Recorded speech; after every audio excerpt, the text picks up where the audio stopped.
Anna Hickey, Associate Editor for Communications, with an episode from the Lawfare archive for January 13, 2024. This week, it was reported that the United States and the United Kingdom launched airstrikes on Houthi military positions in Yemen, following an increase of attacks by the Iranian-backed militia on commercial vessels in the Red Sea. For today's archive episode, I picked an episode from September 26, 2015, where Gregory Johnsen walks Benjamin Wittes through what led to the conflict engulfing Yemen, why the war shouldn't be viewed as just another Sunni-Shia fight, and explains who the Houthi militants are.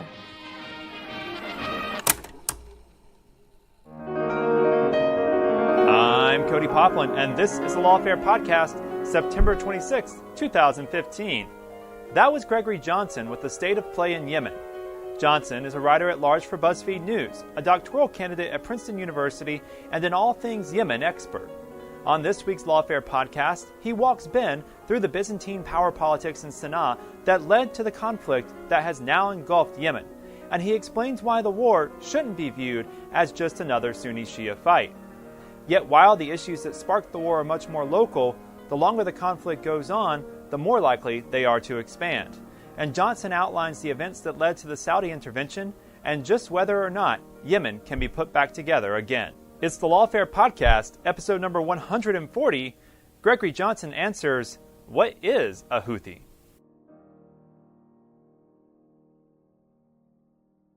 So let's start with just an overview of the current situation in Yemen. Who's fighting whom, and how would you define the various parties to the conflict? Yeah, that's a really good question. So Yemen from a distance looks incredibly chaotic, and I think on the ground it's just as chaotic as it looks from the outside. So what we have right now is there's a Saudi-led coalition, which includes the United States, which is giving intelligence, help and advice to Saudi Arabia, as well as other countries in the Gulf Cooperation Council, the GCC, like the UAE. And they have troops on the ground, and they're fighting a group in Yemen that has called themselves the Houthis. They call themselves Ansar Allah, but most people refer to them as the Houthis after the name of their initial founder. And so this is sort of the main conflict that's taking place, but there are a lot of smaller fights and differing parties around this larger fight. So you have this main fight between Saudi Arabia and its allies against the Houthis on the ground. So what's happened, to sort of take a step back, is in late 2014, the Houthis made a push down out of the mountains, and they're located, their stronghold is really on the border with Saudi Arabia, came down out of the mountains, essentially took hostage the Yemeni government at the time. This is President Rabu Mansour Hadi and his cabinet, eventually forcing many of them to resign. They held the president under house arrest for a while. He was able to escape down south to Aden and then make his way to Saudi Arabia, where he's been in exile since early this year. And so that's really what Saudi Arabia, that's sort of the legal fig leaf that Saudi Arabia is using. They say that their goal is to restore what they call the legitimate government of Yemen, and we can get into what exactly that is. But on the sidelines of this, there's also the former president, Ali Abdullah Saleh, who at different times in the past several months has appeared to be allied with the Houthis. He still has a number of individuals within the military who are still loyal to him. Then there's an al-Qaeda group. There's a new ISIS-affiliated group in Yemen. And then, of course, there's also a southern secessionist group. So you have multiple parties all in these sort of shifting alliances that are opposing one another and then trying to oppose the enemy or ally with the enemy of their own enemy. So it is incredibly chaotic, and unfortunately at the moment, most of the reports from human rights organizations that we're seeing suggest that the civilian population of Yemen is bearing the brunt of the conflict. Okay, so let's take each of these groups in turn. I've made notes of all the factions that you've listed. Let's just run through them. Sure. What is a Houthi? I mean, who are they? And I mean, we seem to know that they come out of the mountains and that they're Iranian backed in some sense. That they're sort of Shia. What can you tell us about the Houthis? Right. So we'll do just a brief Yemeni history lesson, if you will. So North Yemen, basically from sort of Taz, which is in the center of the country, up to what's now the border of Saudi Arabia, for about 1,000 years was ruled by an imam, and the imam was a Zaydi, which is a sort of an offshoot of Shia Islam. But Zaydis in traditional Islamic theology occupy a very interesting place, and particularly in Yemen, which is really the only place in the world that they ever came to political power. And they sit halfway between sort of Sunni Islam and Shia Islam. So they were able, particularly in the 17th and 18th century, to sort of incorporate a lot of Sunni teaching into their political and religious theology. But of course they're also Shia, but they're not Shia in the way that we think of, say, Iran being Shia or some of the Arabs in Iraq being Shia. So they're not 12er Shias, if you will. What's happened is in the 1960s there was a revolution that overthrew this imam, and so the Zaydis, who had been particularly the upper classes within the Zaydis, had been at the top of the social pyramid in Yemen. And after the revolution in the 1960s, that pyramid was really inverted. So the people who had been ruling the state, who had been sort of the ruling class for over 1,000 years, they were suddenly at the bottom of the pyramid. And people that they felt were sort of unclean, people who they never would have married their daughters to, for instance, were now ruling the state, primarily as military rulers. And so what's happened since 1960, and then particularly since 2000, 2001, 2002, is that the Zaydis have felt that they were on the verge of extinction. That is, they felt that their young men were being drawn away. They saw many missionaries coming over the border from Saudi Arabia, recruiting their young men into a more sort of militaristic Sunniism, a generic Sunniism, aligned with the Wahhabi faith there in Saudi Arabia. And so eventually they were back so far into the corner that they lashed out. And this happened in 2004, which became the first of what we know as the Houthi Wars. And the reason that they're known as the Houthis is because their initial leader is a guy by the name of Hussein Badruddin al-Houthi. And he was actually killed in September of 2004, which ended that first war between the central government in Sana'a, Ali Abdullah Saleh, who was president at the time, and the Houthis up in the northern mountains. At the time, the Yemeni government talked about these mountains as being like Yemen's Tora Bora, that is, very rugged geography. The Yemeni government was using a lot of airstrikes, but it just couldn't get these guerrillas out of the mountains. There were various peace attempts over the years, but they never really held. And so from 2004 to 2010, there were 6 separate Houthi wars against the central government in Sana'a, the government continually trying to sort of bring them to heel and never really being able to do that. And then in 2011, of course, we have the Arab Spring, the uprisings. Ali Abdullah Saleh is eventually forced to step down. But what happens in Yemen is a little bit different than what happened in some of the other countries. So, for instance, in Egypt, Mubarak goes to prison. In Tunisia, Ben Ali goes into exile. In Libya, Gaddafi is killed. Well, in Yemen, Ali Abdullah Saleh just goes home. Basically, he cuts a deal that in exchange for stepping down from the presidency, he'll be granted immunity and he'll be allowed to go home. In retrospect, this was a very big mistake, as he's continued to play a spoiler since. And in 2012, as the Yemeni government, this sort of weak, fractured government, was fighting off a number of different threats, including Al-Qaeda, including secessionists, trying to maneuver all of this. What happened in the north is that the Houthis were able to consolidate their hold on power and slowly begin moving down. And that process really sort of culminated in 2014, in September of 2014, when they moved into the capital of Sana'a and started taking over different places, and has eventually sort of taken over what's left of the central government there in Yemen. And so why are the Saudis and the Emiratis, the second group you listed, a particular foe of the Houthis? Is this just a Shia-Sunni thing, or is there some more particular reason why this coalition considered the Houthi taking of Sana'a to be such a provocation that it warranted intervention? Yeah, that's a really good question, and I think there are actually a number of different explanations that, when taken together, sort of explain Saudi Arabia's stance on this. So one is that in the Sixth Houthi War, the one that took place in 2009 into 2010, Saudi Arabia actually became involved in that war on the side of Ali Abdullah Saleh and the U.S. and the Yemeni central government, in that Saudi was flying airstrikes against the Houthis, and the Houthis pushed back. Saudi Arabia was shelling the Houthis from Saudi Arabia. The Houthis actually made incursions into Saudi Arabia and actually embarrassed some of the Saudi troops. They were able to defeat some of the Saudi troops, and this, of course, was very damaging for Saudi Arabia's own image of itself. That is, Saudi Arabia has poured a lot of money into its military over the years, and here you have what in sort of the popular press is described as these barefoot tribesmen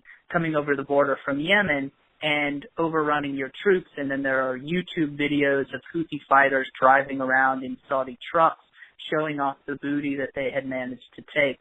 So there's that Saudi Arabia has this history with the Houthis and was badly embarrassed in 2009, 2010. There's also the Sunni-Shia war, or the rivalry that's sort of taking place across the Middle East. And I think it's interesting to get into some of the history. The Houthis are often called Iranian-backed.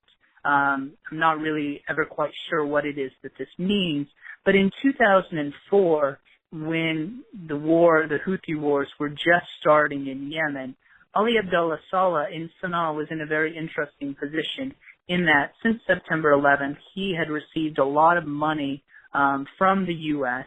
to fight al-Qaeda. But by 2004, 2005, 2006, it looked as if al-Qaeda had largely been defeated in Yemen, and the U.S. in 2005 actually cut a lot of its funding to Sana'a, basically telling Ali Abdullah Saleh, or the message that he took away from it anyways, was that, look, in the absence of al-Qaeda, Yemen is just one more poor country in a world of beggars. So what Ali Abdullah tried to do internationally, in the same way that he's often done domestically, is he tried to tie Yemen's domestic problems to larger international issues.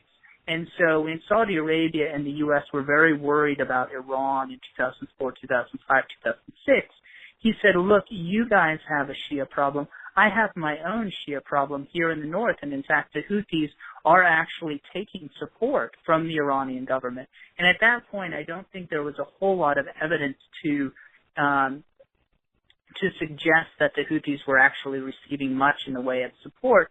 But over the years, this has become a bit of a self-fulfilling prophecy, in that the Saudis and the U.S. and the Yemeni central government have continued to sort of bang this drum, and they've pushed the Houthis so far into a corner that the Houthis have essentially opened themselves up to taking now money, I think, to taking training, to taking weapons and different things from the Iranian government. And so what you're seeing is that this is almost a domestic issue that has had sort of a regional and an international and the Sunni-Shia rivalry grafted onto this domestic issue there in Yemen. But in your view, it's a graft, not an organic feature of the conflict.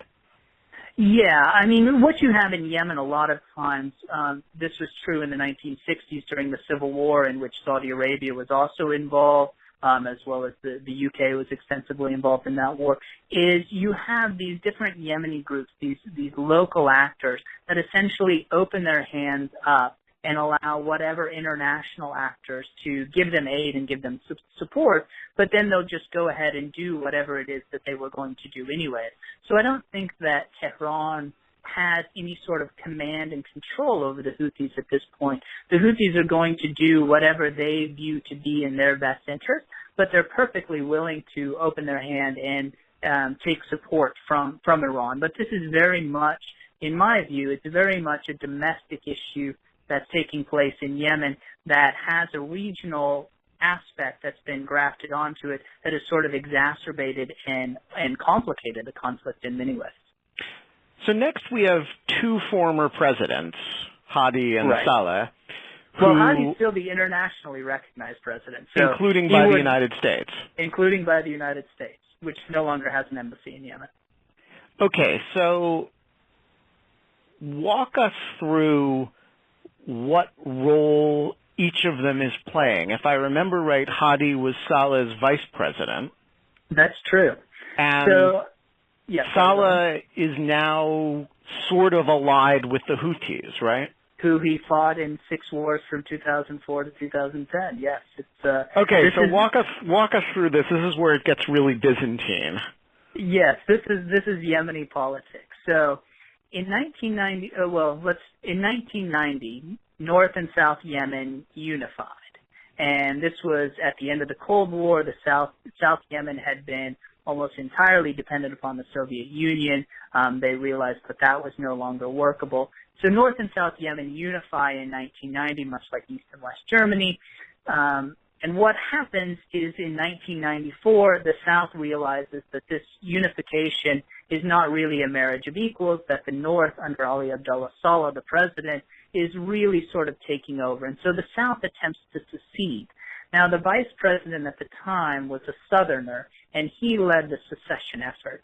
So Saleh, what he did is he brought up this other Southerner, a man named by the name of Abdurabu Mansour Hadi, who allied with the Northerners against the Southern secession attempt. So he made Hadi in 1994, during the Civil War, his vice president. And Hadi, for the next 18 years, was basically known as the statue in Yemen. I mean, he was at official events, but no one really knew a whole lot about him. He wasn't particularly powerful. A small, portly, bald man, didn't speak a lot to the press, didn't appear very comfortable, but he was the vice president and he was from the South, and that was an important thing in Yemen because that showed national unity. Now, fast forward to the Arab uprisings in 2011, 2012, Saleh steps down, but Yemen is so fractured and fragmented by this point that there's no one who can really hold the country together. So what happens is that the United States and Saudi Arabia, who are really the two drivers of this process, work out this deal by which President Saleh, Ali Abdullah Saleh, will step down and his vice president, Hadi, will come to power. And so Hadi was confirmed in February of 2012 in what the U.S. and Saudi Arabia and the UN called a vote, but it was really a referendum with no option for no. That is, Hadi was the only candidate, and if you voted no, then your ballot was invalid. And so Hadi came to power for what was supposed to be a 2-year transitionary period. But Hadi came to power, and he really had a very, he just didn't have a good hand. Here was a guy who had very little domestic support. Ali Abdullah Saleh was a master of what in Yemen is often referred to as dancing on the heads of snakes, of playing different rivals off against one another so that no one is strong enough to sort of take on the man in the middle. And so when Hadi came to power, he had no domestic support. He tried to use very strong international support from the U.S. and the UN to offset that, but it just never really worked. And one of the reasons that it didn't work was because the Houthis were advancing up in the north, and Ali Abdullah Saleh, who still had a number of allies, individuals, commanders who were loyal to him personally in the military, was undermining him there in Sana'a. And so Hadi went through the first transition period in 2012 to 2014. Nothing really happened. His transitionary period was extended another 2 years in 2014, but shortly after it was extended was when the Houthis really moved into Sana'a, put Hadi under house arrest, and then he eventually escaped and made his way into exile. So now you have the internationally recognized president of Yemen who's living in exile, while the former president of Yemen, who was overthrown during the uprising, is at home in Sana'a. And Saleh's role has been completely mystifying to me. So he is almost killed in the uprising, burned, gets treatment in Saudi Arabia. And the U.S. And the U.S.? I'd forgotten that. Yeah, he came to New York. Miraculously recovers and then returns in alliance or in quasi-alliance with the Houthis. So what's his evolution that produces this? And what has been the reaction to this in Saudi Arabia? Yeah, well, I think both the Saudis and the U.S. government are incredibly frustrated by Ali Abdullah Saleh. And if they could, sort of pinpoint the one thing that went wrong in their plan in Yemen, it was letting Ali Abdullah Saleh stay in the country after he stepped down in 2012. Because you're absolutely right. He survived a bombing at the mosque in 2011, came back. He sort of stepped out of this bill a number of times, eventually agreed to it. But his evolution, he was not particularly happy about, obviously, being forced out of power. I think he saw what was happening in Egypt. He saw what was happening in Libya, saw what was happening in Tunisia and even in Syria at that point. And he played it much better than some of the other Arab dictators in that he was able to get the best deal for himself, a deal that allowed him to stay in Yemen with immunity. And once that was granted, there was very little incentive for him to continue to play the game. His allies were being pushed out of power. The people that he had relied on, members of his tribe, his family, his sort of inner circle that he had brought up with him. And one of the things that's important to remember here is Ali Abdullah Saleh came to power in Yemen in 1978, but he came to power on the heels of two brutal assassinations. So his two predecessors as presidents of North Yemen had both been assassinated. And so when he came into power, he was very careful about surrounding himself only with people that he trusted. And eventually he put himself in the system so well and through what I call the politics of marriage. That is, he used marriage himself, the marriage of his sons, his nephews, marrying his daughters into prominent families within Yemen, that he had integrated himself almost like this massive spider web of connections within Yemen, that you couldn't just pull him out of Yemen, that if you did, sort of the whole system would come crumbling down because he had his fingers in every pie or his family members in every other family. And so now many of the people that I've spoken to, and I think this makes sense, feel that he's both acting out of the sense of trying to preserve that family and the relatives and the people that he has managed to put in positions of power, that he feels as though he's in this position almost as a godfather, that he has to take care of everyone else. And in doing so, he's able to, of course, stick it to the Saudis, stick it to the United States, and stick it to his old vice president, Houthi, who all agreed and conspired to force him out of power. So now let's turn to, you mentioned that there's an Al-Qaeda faction, AQAP. Mm-hmm. There's also an ISIS faction, which is different. Mm-hmm. Where are they and what are they up to, both in relation to this Houthi war, but also in relation to each other? Yeah, and this is where it gets, it'd be comical if it wasn't so sad, in that the Houthis and Al-Qaeda hate each other, and they fight against one another. Al-Qaeda has carried out suicide bombings against the Houthis previously. The Houthis hate Al-Qaeda and fight them. And, of course, the U.S. and Saudi Arabia are fighting now both the Houthis and Al-Qaeda. So they're fighting both of these groups that are sort of sworn enemies there in Yemen. And one of the other things happening is that Yemen has undergone massive airstrikes from the Saudi-led coalition, even before they put troops on the ground. This is a war, hasn't been particularly well covered in Western media, but this is a war that has been going on now for several months, and there's almost nothing left of Yemen's military infrastructure at this point. So that, army bases have been bombed, military weapons depots have been bombed. All of these have been targeted by the Saudi-led coalition. under the explanation that many members of the military continued to be loyal to President Saleh, who was allied with the Houthis, who Saudi was fighting. So Saudi had to attack these so that the Houthis wouldn't get their hands on some of these weapons.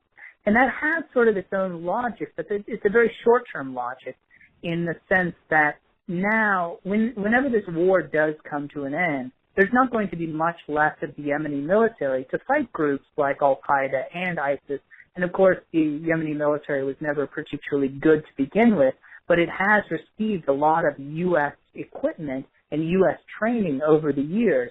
And so what's happened as the Yemeni military has sort of been being bombed in their bases, this has given Al-Qaeda and ISIS a much bigger and a much freer hand than anything that they experienced previously. So Al-Qaeda has essentially taken over Al-Muqalla, which is this port city out on Yemen's southern coast, out in the east of the country in the province of Hadramaut.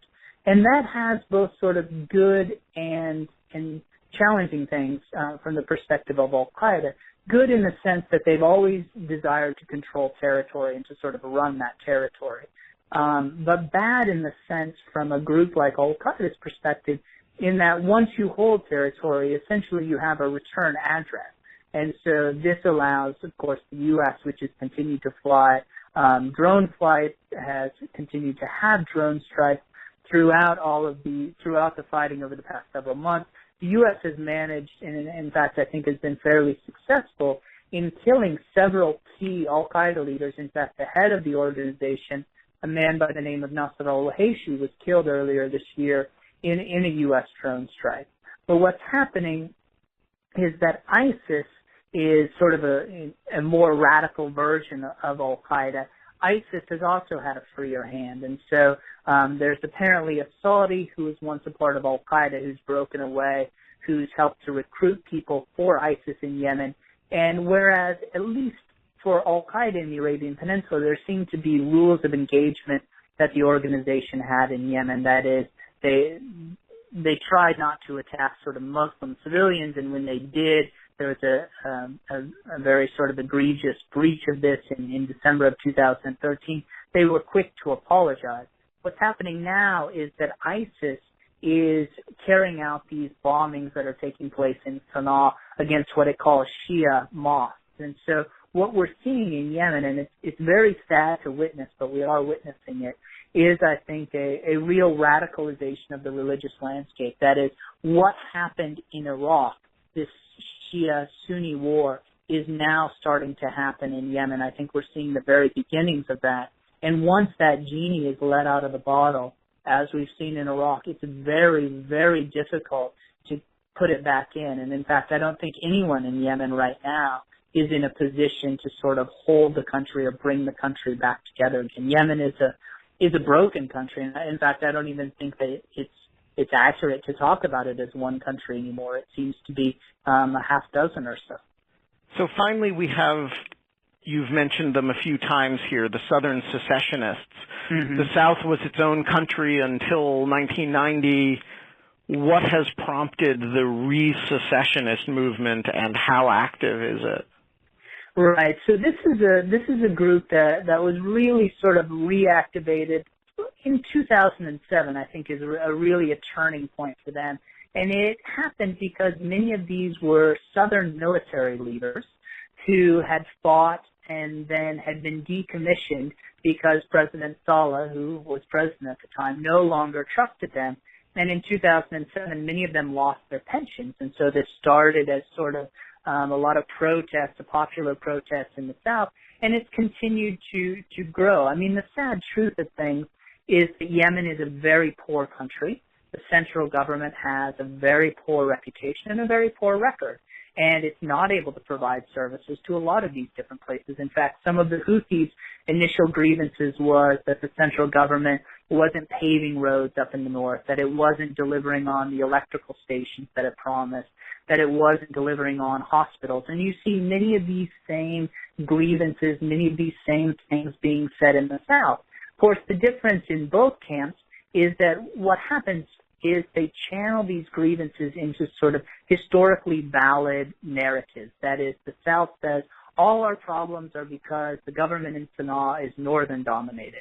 The Zaydis, the Houthis up in the north, say all our problems are because the government in Sana'a is controlled by non-Zaydis or by non-Sayyids, by people who aren't at the top of the Zaydi social caste. And so now what you have is a very fragmented southern secessionist movement. So there's not a particularly unified organization. There's a lot of leaders who are in exile, who have been in exile. There are a lot of younger leaders on the ground, and many of them are just angry and frustrated, and they just want to be free of Sana'a and free of the north. But very few of them have anything in the way of a strategic or a feasible long-term plan for an independent country. So I think what we're seeing in Yemen, or at least the way that I tend, when I see the news, when I talk to friends and when I talk to different people there, I think what we're seeing is almost like one of these large glaciers that's slowly starting to fracture and fragment, and different parts of what we've always known as Yemen are starting to drift further and further away from other parts, essentially drift out of each other's orbit. So when you look at this situation, in most times when there's a war, you kind of look at the situation and you sort of figure out what parties you're sympathetic to, what parties you think are sort of the villains, what parties you're, and sometimes you can't do that because it's just too much of a mess. When you look at this situation, is there a particular group or faction that you say this represents something reasonably attractive, this warrants, international support, or do you just look at it and say, it's a mess of conflicting interests, and there's no horse to bet on here, at least as a sort of normative matter? Yeah, there are no innocent parties in Yemen. I think all of the groups have committed human rights abuses. I think if investigators were to really dig down, all of the groups would be guilty of war crimes. I think Saudi Arabia has been incredibly irresponsible in the way that it's conducted this war. And Saudi Arabia and the UAE and other countries that are sending troops to Yemen, it's very easy to send troops, but as the U.S. has found in Iraq, it's very, very difficult to pull them out. I think the U.S. has made a fundamental mistake in backing Saudi Arabia, because essentially what the U.S. has done is thrown its reputation behind the Kingdom of Saudi Arabia, and in a way that the U.S. now has ownership, at least partial ownership, of a war that it doesn't control. And so Saudi bombings have killed several civilians that I think have been well documented by the UN as well as other aid organizations there in Yemen. The Houthis have committed human rights abuses, of course, Al-Qaeda and ISIS.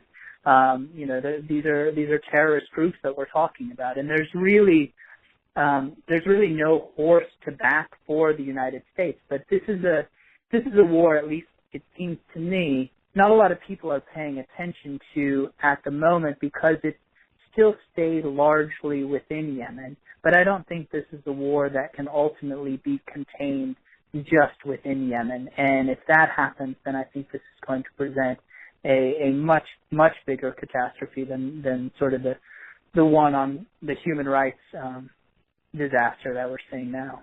So what should U.S. policy be to bring this full circle? There was presumably a big mistake in the way the Saleh resignation was handled. There was a subsequent mistake in backing the Saudi intervention. Right. If you could wave your magic wand and the Obama administration would,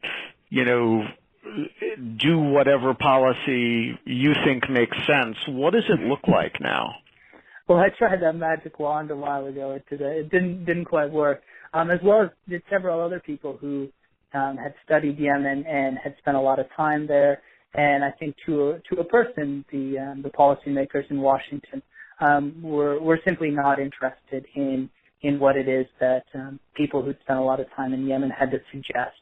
And what we're seeing here is, yes, the U.S. made, I think, a catastrophic mistake in allowing President Saleh to stay in conducting that deal. I think there was momentum, and then I think there was a window of opportunity that would have allowed for a clean break from his regime. That just didn't happen, and that was a mistake. And then I think the U.S. made a mistake in sort of backing the Saudis. There's a lot of other sort of regional politics that go along with that decision. But I think what we're seeing is that each mistake that the U.S. makes, it puts itself farther and farther into a corner, and that it has fewer and fewer good options. But I think the one option that the U.S. still has, I'm not sure how much leverage it continues to have, but if it could somehow, and I know people in Washington say that the U.S. is trying to do this, but obviously it's not being very successful, but I think the U.S. still has a lot of diplomatic weight that it can bring to bear on Saudi Arabia and get Saudi Arabia to step back and to pull troops out.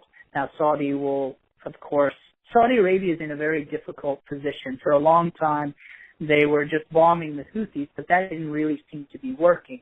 So at that point, they had a decision to make. Either you sort of double down on an approach that hasn't been working, that is airstrikes against the Houthis. You stop altogether and allow the Houthis to declare victory, and you will have lost, which for a new king in sort of his first foreign policy adventure is I think, very unpalatable. Or you double down, or you sort of go to the next, double down essentially, and send ground troops in. And that appears to be what Saudi Arabia has done. So instead of lessening the conflict has actually gotten worse.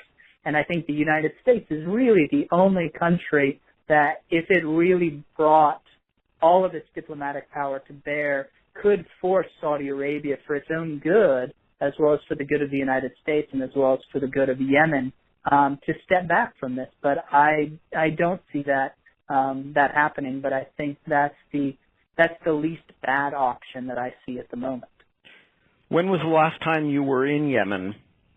The last time I was in Yemen was in 2014, and I managed to escape a kidnapping attempt at that point, and I have not been back since. I tried to go earlier this year to get in on a flight, but the Saudis were monitoring the manifest so closely that they weren't allowing anybody besides human rights workers to go in. There have been some journalists, Matthew Aiken, I think is a great example, who was able to sort of smuggle himself in, going over from Djibouti and then making his way down the coast and eventually to Sanaa. And he wrote a really good dispatch on Yemen for Rolling Stone magazine.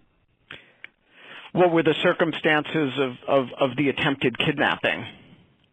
I think it's really just a testament to the breakdown of law and order within Yemen. It appeared to be a target of opportunity. A Yemeni friend and I were walking into a restaurant on a Saturday morning, and a guy who was dressed in a military uniform, we sort of bumped into him, and then when we came out of the restaurant 15 minutes later, he had organized with another friend an attempt to kidnap us and push us into a car. Something very similar to what happened to Luke Summers, the American photographer, who was kidnapped actually just a couple of blocks from where the attempt on me took place. And Luke, of course, was tragically killed last December in a SEAL raid when the U.S. went in and tried to get him. He was eventually sold to Al Qaeda. There was a similar attempt a few weeks after the attempt on me that took place on a CIA and a JSOC operative there in Yemen. For those who are interested, I wrote about the kidnapping attempt on BuzzFeed and just sort of a narrative of what happened. But it's really law and order and the bonds that hold society together in Yemen have broken down to the degree that people who look different, particularly Westerners who are obviously Western, are essentially just price tags walking around. And I think you see very few Westerners in Yemen. Certainly, I didn't see a whole lot when I was there, and I think there are even fewer now. Greg, glad you escaped the kidnapping, and thank you very much for joining us. Absolutely. Thanks so much, Ben. The Lawfare podcast is produced in cooperation with the Brookings Institution. Our music is performed by Sophia Yan. And as always, please spread the word and promote the Lawfare podcast on your social networks, Twitter, Facebook, email, and in any other way you can. Thanks for listening.